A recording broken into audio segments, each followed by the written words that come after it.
Aharonian sería la pronunciación más cercana al origen armenio del apellido de Koryun y del apellido materno Harputlian. Pero todos lo conocemos y pronunciamos como Koryun Aronian, a este ciudadano montevideano, uruguayo, latinoamericano, que ha sabido construir una vida sobre por lo menos 3 funciones esenciales: la del compositor, la del musicólogo y la del docente. Alguien que a través de ya más de medio siglo de actividad es un verdadero dínamo cultural con su alto nivel creativo en todo lo que aborda. Siempre autocrítico, de una indeclinable autoexigencia, generoso con colegas y alumnos, Koryun se ha transformado desde hace décadas en un referente ineludible en el campo de la cultura de nuestro país y de otros mapas. ¿Cuántos cada día, como se llama una obra suya, cada día, podemos imaginar en él cuántas horas, cuántas noches, papel de música en mano o cortando cintas magnetofónicas o en la era digital operando frente a la computadora? Cuántas conferencias y cursos aquí y allá, Argentina, Bolivia, Brasil, Colombia, Chile, Ecuador, España, entre otros lugares. Sin olvidar los kilómetros de escritura en el campo del musicólogo, autor de numerosos libros. Cuánto trabajo organizativo en materia de talleres o cuando los cursos latinoamericanos de música contemporánea.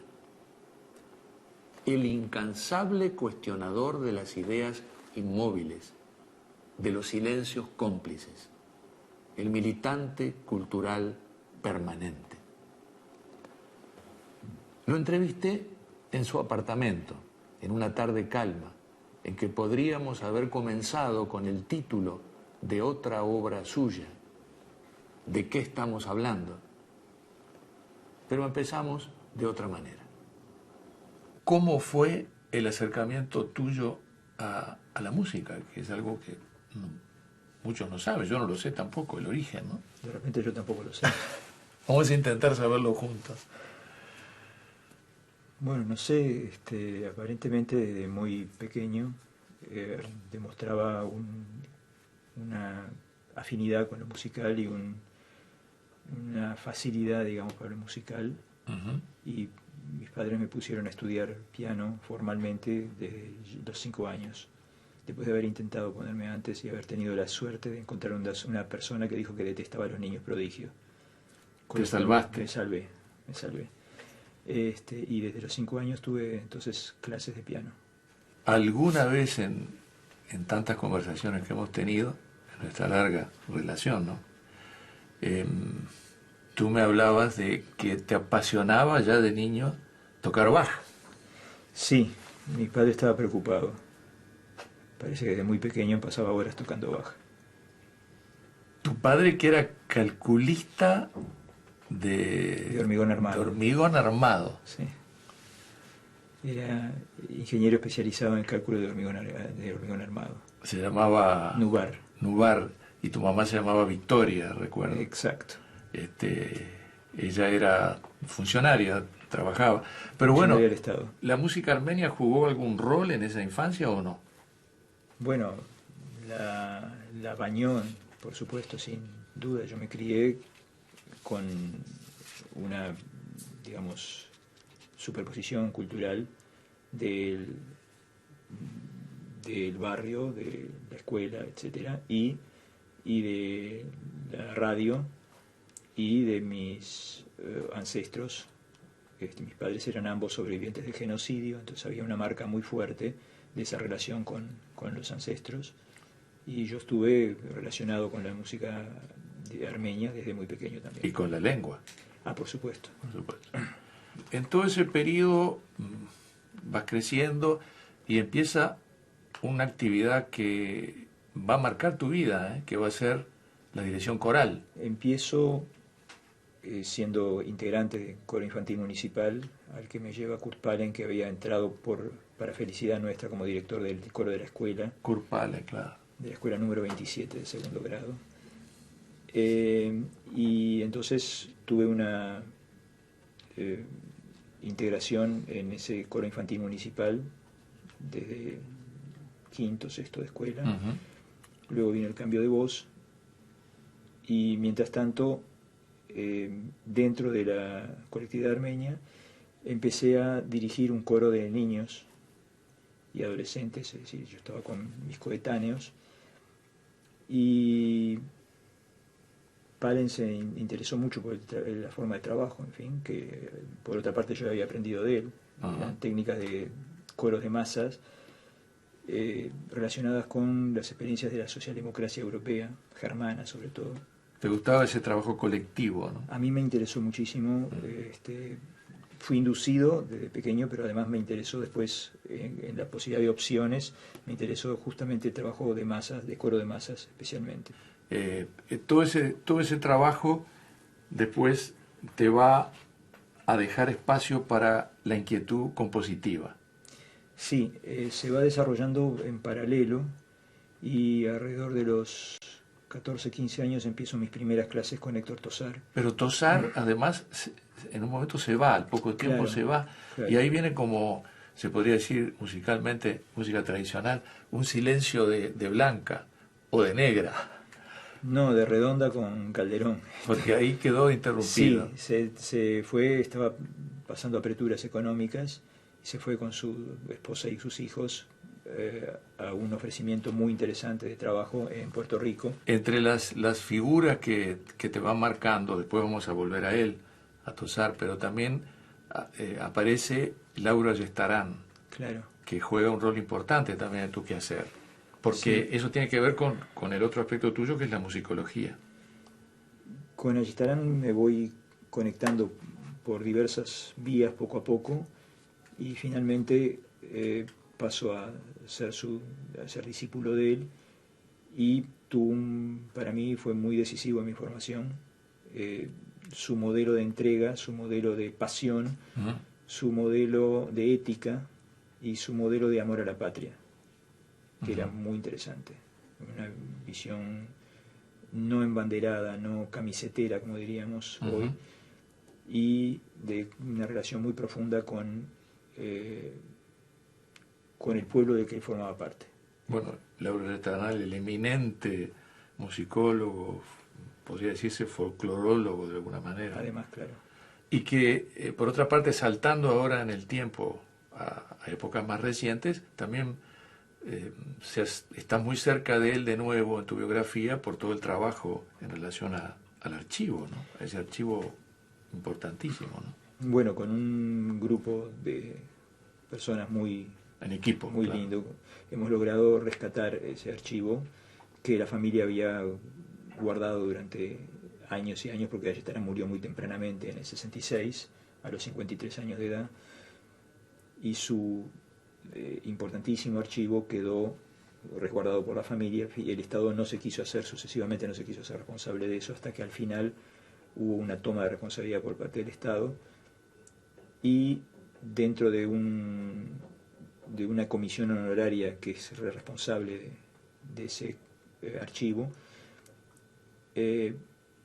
yo formo parte de esa comisión, y dentro de esa función me correspondió la de ser director del Centro Nacional de Documentación Musical Laura Ayestarán, que se formó a partir del archivo Ayestarán. Dios mío, Dios inmortal, perdóname si mentí, pues también me diste a mí un don grande y sin igual. Y cuando sufro del mal, la inmensidad de un tormento y un horrible sufrimiento que hasta el alma me desgarra, a mí me diste guitarra para cantar lo que siento. Estaba volviendo en este recorrido, que damos saltos, pero estaba volviendo Tosar. Tosar regresó de sus varios años fuera del país, definitivamente en el año 66. Claro, y ahí, por esa época más o menos... Bueno, casi definitivamente, porque después en la dictadura se fue un rato también. Claro, claro. En ese periodo es que algunos somos alumnos suyos, hay un grupo que se forma, aquí tengo anotado al recordado Conrado Silva, Ariel Martínez, tú, yo muy poco tiempo, pero también estuve allí. Pero que esto sirva para que me des tu imagen ahora del maestro Tosar, ¿no? Tosar era un hombre de una ética intachable, de una gran generosidad y de una musicalidad muy profunda, y que lograba comunicarla cuando el alumno era receptivo, por supuesto. Él tenía su modo de comunicar, que era muy apasionado, como recordarás, y muy compenetrado de la cosa, y había que estar, claro, por supuesto, muy dispuesto a estar absorbiendo muchísimo de esa musicalidad que él comunicaba. Y de esa visión crítica, además, también, y autocrítica. Que tenía. Sí. Él era un hombre, su visión de lo ético pasaba por su autocuestionamiento permanente en cuanto a compositor. Era capaz de abandonar una línea o de cortarla y de obligarse a abrirse hacia el futuro. Cosa que no es tan fácil. Claro.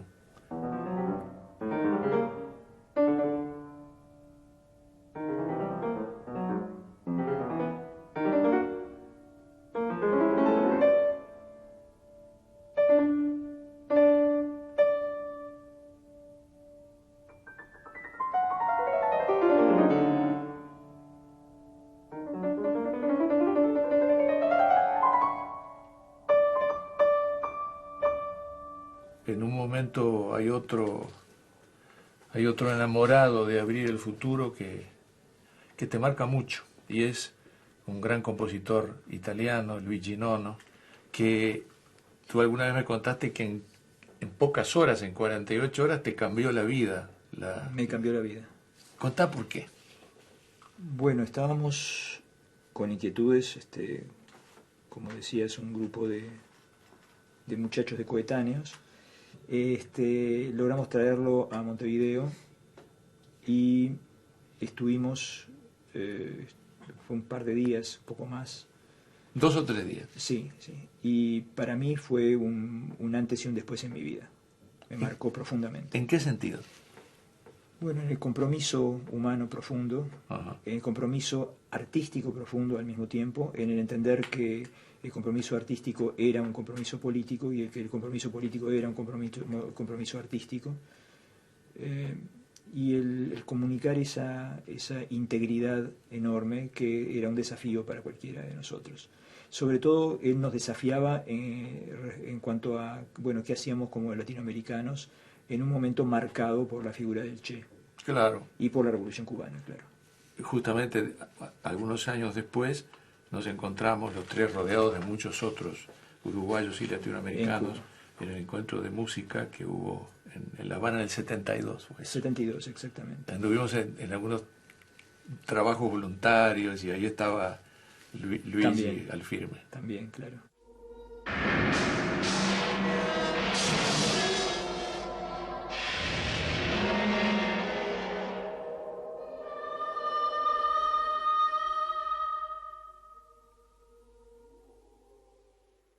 Después de tu periodo de formación también en el Centro de Altos Estudios Musicales, el Ditela, con Gerardo Gandini y Reichenbach, tras ese trabajo se interrumpe en realidad, en un momento, por una beca a Francia. Sí.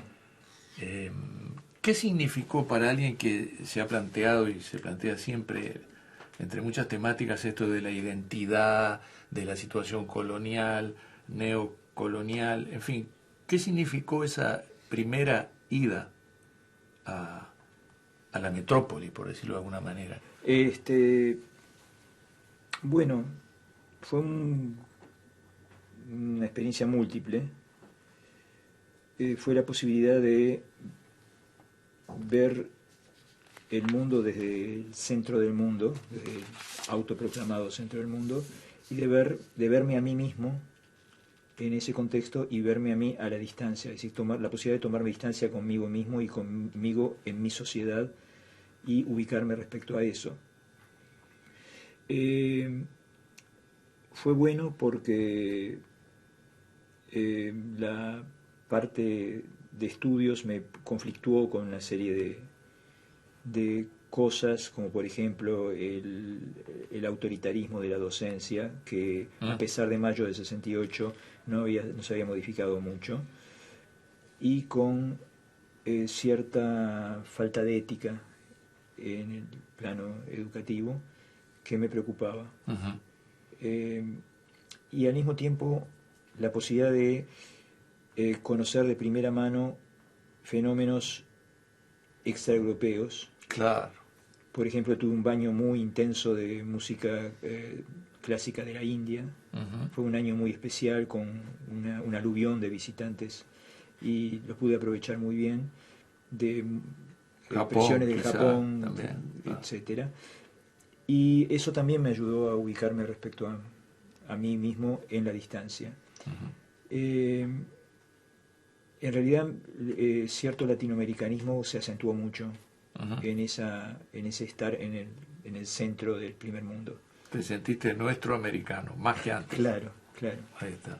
Eso estaba también con, digamos, incentivos llegados de distintos ámbitos, como por ejemplo la vivencia de la problemática latinoamericana, de las dictaduras que avanzaban, vista como cosa generalizada a la distancia y como vivencia dolorosa, con meditación y con espíritu de pelea, digamos. Y lo que fue fundamental, por supuesto, fue mi ida a Venecia y el trabajo con Luigi Nono intensivo. ¿Reencontraste? A quien reencontraba, claro, después de de ese primer encuentro en Montevideo. Y fue muy importante para mí formativamente.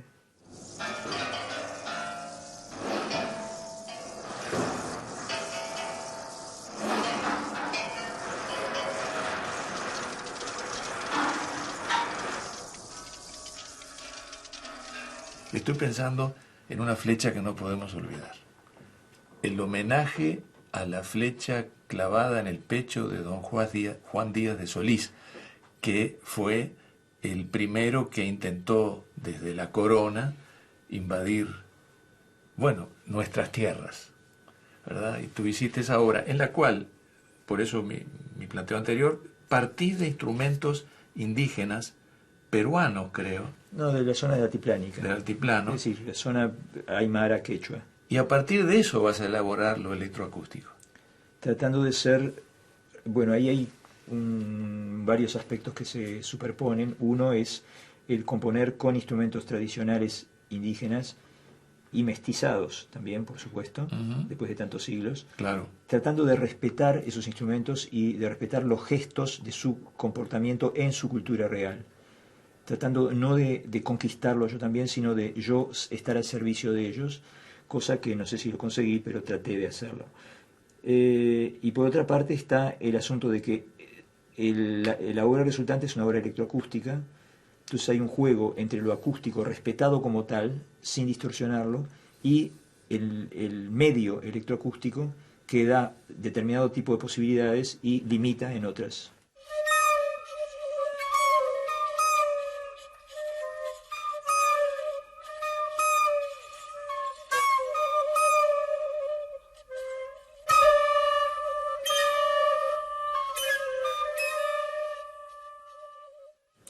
Esa obra la compusiste en el 74 en Bourges y ya coincide con la existencia de la dictadura uruguaya, que tú señalás que comienza en el 67 con el Pachecato, con el gobierno autoritario, etcétera, de Pacheco Areco, más allá de que la fecha formal posterior se fije siempre en el 73. Sí, esa fue la visión de la derecha y a mí me ha sorprendido mucho que los historiadores se plegaron a esa visión y mucha gente de izquierda también. Los que estábamos viviendo en el Uruguay en esa época sufríamos una dictadura a partir de la prohibición de 5 grupos políticos y del cierre de 2 órganos de prensa y del comienzo de las muertes de estudiantes en la calle.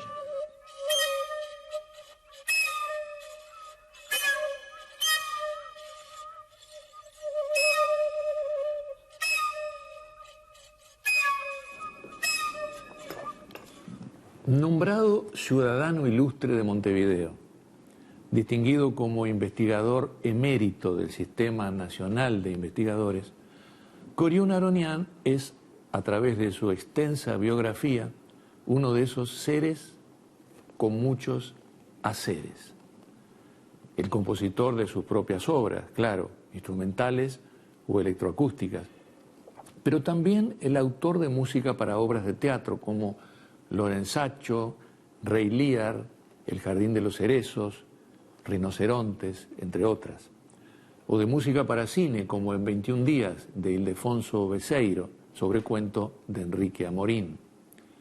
O el periodista, desde el semanario Marcha, dirigido por Carlos Quijano, o desde el diario Época, dirigido por Guillermo Chiflé y Eduardo Galeano, siendo Aronian, en la reapertura democrática, cofundador de Brecha.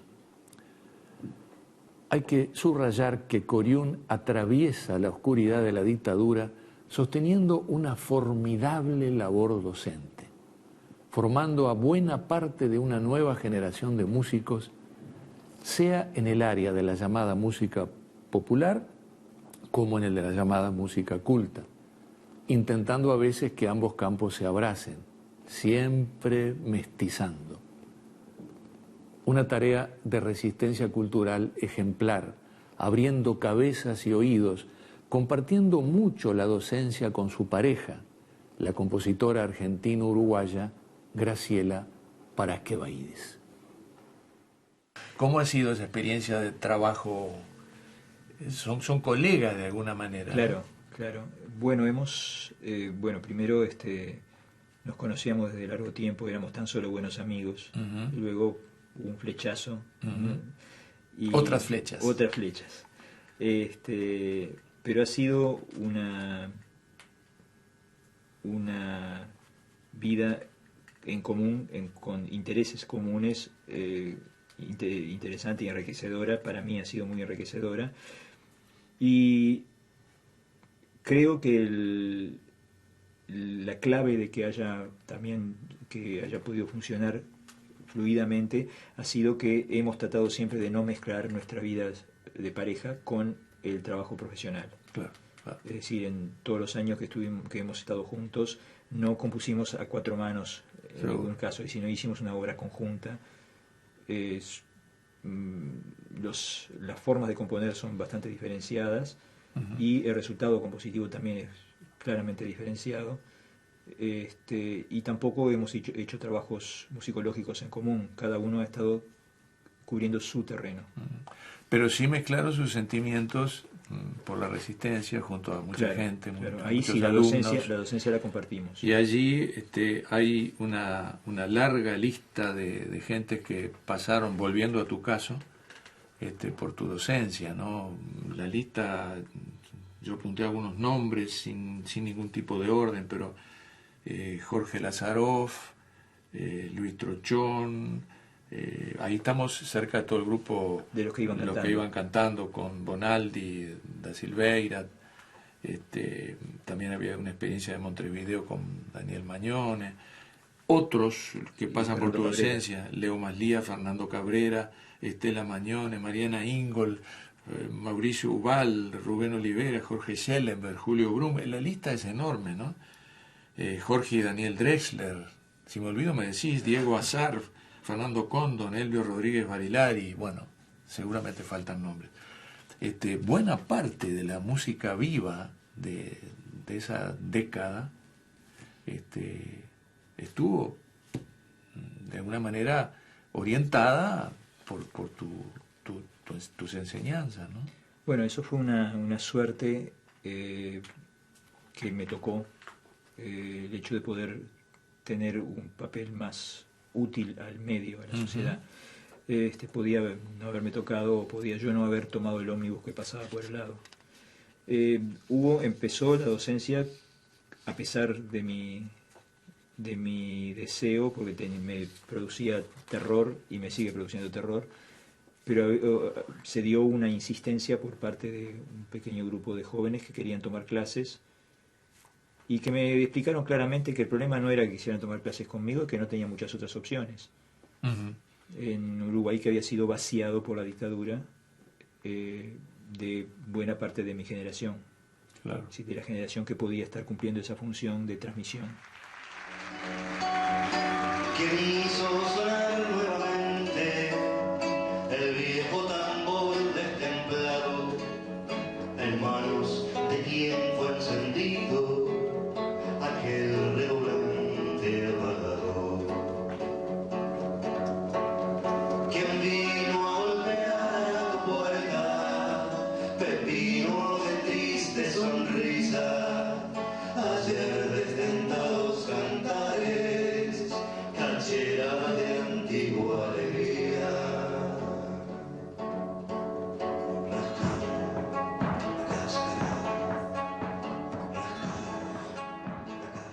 Bueno, el periodo de la resistencia fue muy enriquecedor espiritualmente y también en lo que produjo creativamente. Fue un movimiento en que uno se encontraba con las partes más lindas de la gente. Se dio una toma de conciencia por una generación muy joven de la responsabilidad social que le correspondía a cada uno, y se asumió esa responsabilidad social por parte de muchos con un alto nivel de autoexigencia en lo artístico y en lo ético. Había ido creciendo una carga de esperanza muy grande en el regreso a la democracia, y para varios de los protagonistas de esa resistencia cultural fue una gran decepción lo que ocurrió. Claro. Hubo gente que quedó muy, muy marcada por esa decepción. Yo también. Es que el Uruguay quedó dividido en tres Uruguayes. Es decir, el Uruguay de la prisión política, el Uruguay de los habitantes que estaban en sus casas y el Uruguay de los que estaban fuera del país. Claro. Que tendrían que haberse reencontrado y haber generado un Uruguay muy lindo, de común acuerdo, pero no pasó eso. Los que salieron de la prisión en marzo del 85 salieron suponiendo, con una suposición rara, de que la historia se había detenido el día que cada uno de ellos cayó preso, y se reanudó ese día de marzo de 1985. Y algo parecido pasó con buena parte de los que regresaron al país desde el extranjero. La historia se detenía el día que cada uno se había ido y se retomaba el día que cada uno volvía. Y eso produjo un gran divorcio interno en el país, cuyas consecuencias creo que se han pagado durante las décadas que corrieron de entonces para acá. La llegada ahora de nuevas generaciones va de alguna manera reajustando eso en un proyecto que todavía no sabemos bien cómo seguirá, ¿verdad? Volvería a la imagen coral, ¿no? Que ojalá pueda haber una estructura coral de trabajo creativo, de formulación de la música, de la canción, que no es fácil, pero que, bueno, está siempre en el horizonte. Sos un optimista nato, de todas maneras. Yo soy optimista, sí. Sí, sí. Verás, verás, mi amor, verás, verás, y aquí no pasa nada ni sucedió nada. Dentro muy poco tendrás la convicción que todo fue producto de la imaginación. Que tú nunca estuviste guardada en Punta Riel. Son turbias conjeturas, muchacha, no lo creas. Muy posiblemente fuiste al convento de las Mieles, hermana religiosa de Santa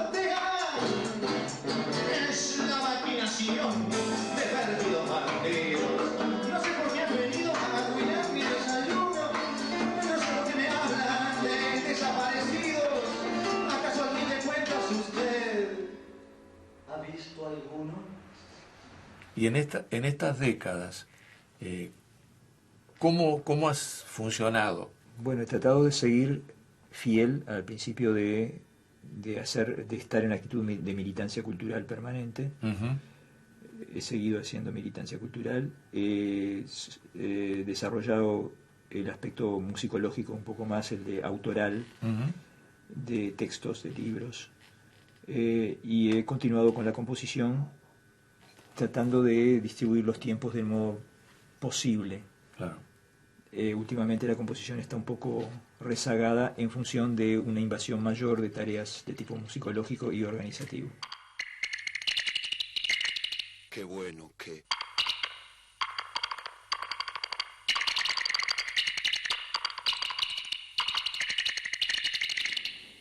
En lo multifacético del quehacer de Aronian hay que señalar su labor de musicólogo, dejando la huella de su pensamiento en varios libros, abriendo horizontes para, digamos, pensar lo nuevo siempre de nuevo. Editor, propulsor del histórico sello discográfico Ayuit Tacuabé, que reunió a varios artistas en el intento de un camino editorial independiente, desde los 70 en adelante, en una tarea ejemplar que pasó en las últimas 3 décadas a manos del músico Mauricio Ubal y nuevo equipo en la siguiente generación. También hay que destacar en Aronian su participación en la fundación y la continuidad del núcleo Música Nueva, en un fructífero esfuerzo de divulgación de la creación contemporánea de América Latina y del mundo. Sin olvidar al Coriún, que hizo arreglos para algunas canciones de un disco de los Olimareños, otras de un disco de Rubén Olivera y para varios temas de algunos de mis discos. Justamente, junto al dúo Los Olimareños, a la actriz cantante Dad Sfeir y a quien habla, en un recital llamado Cantando a propósito, fue incluida una obra electroacústica de Aronian titulada ¿Qué?, donde se oye un verso levemente modificado del poema dedicado a Raúl Bebe Sendic, Todos conspiramos, con autorización del autor Mario Benedetti, dicho por el actor Armando Altí. Qué bueno que respiras, que conspiras. El escenario quedaba en penumbra y de un altoparlante surgía la obra con sus sonoridades tan particulares y diferentes. Era un paso en la afirmación de la idea de que, sin los prejuicios de rigor, esa música electroacústica y nuestras canciones podían convivir naturalmente.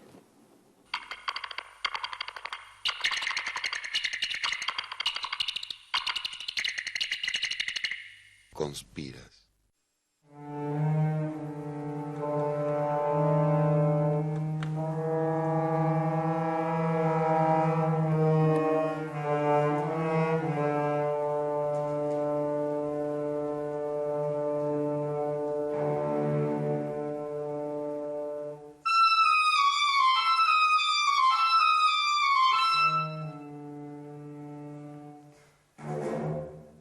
Bueno, y los libros, estos libros que se han ido sumando, conversaciones sobre música, cultura e identidad, introducción a la música, educación, arte, música, músicas populares del Uruguay, hacer música en América Latina.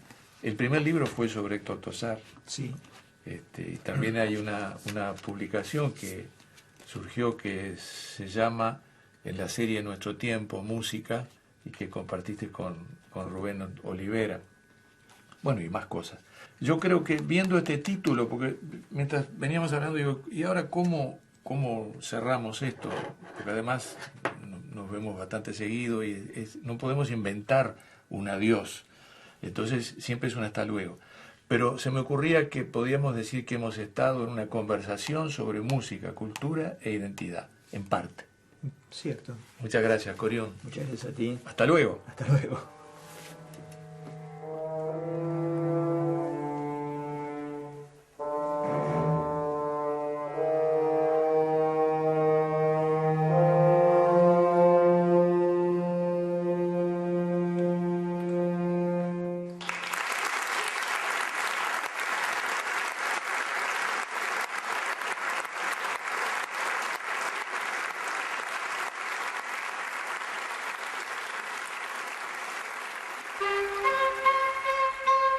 Thank